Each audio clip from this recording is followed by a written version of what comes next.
I was 5 when I realized I wanted to be a drummer.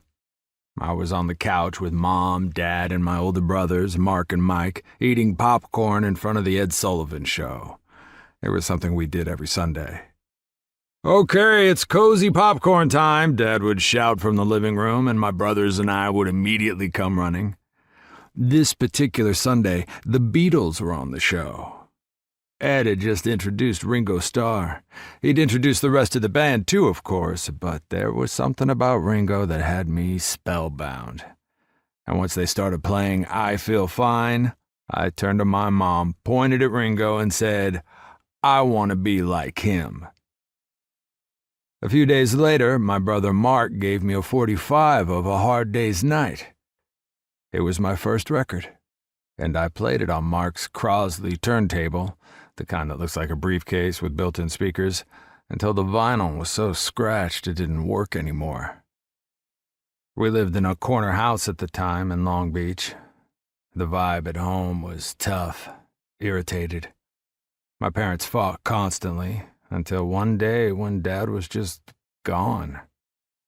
I know I asked my mom what had happened, but all she said was, "Me and your dad are gonna separate for a while."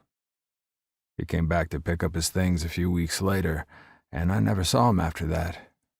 Not for a long time, anyway. Another guy started showing up at the house instead. His name was Lee Harris, and he was the principal at the school where both my parents worked as teachers. In the beginning, he only came over some afternoons, but before long, he was in Dad's old seat on the couch watching TV with us.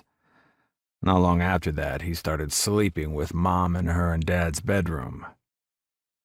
The whole thing made me so confused and insecure, and I remember missing my dad so much that it hurt. The fact that my brothers started picking on me didn't make things any easier.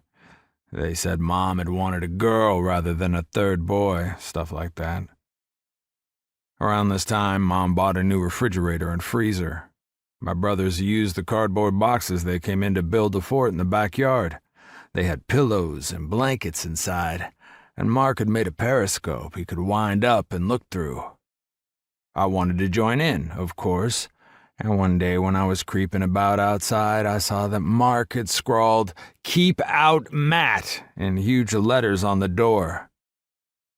Since I already had a vague feeling of abandonment, it really hurt me, and I headed straight into the garage to get the weed picker, which was a long metal stick with a forked end. I went back to Mark's fort and repeatedly jammed it straight through the wall. Mark yelled. I cut him pretty good. That Christmas, I got a Sears drum kit from my mom. Maybe she had a guilty conscience. What do I know? In any case, the drums were known as Tigger Tigers, and they were kid-sized. They didn't have proper skins, as the material was more like paper, but I thought they were fantastic all the same and banged away on them several hours a day.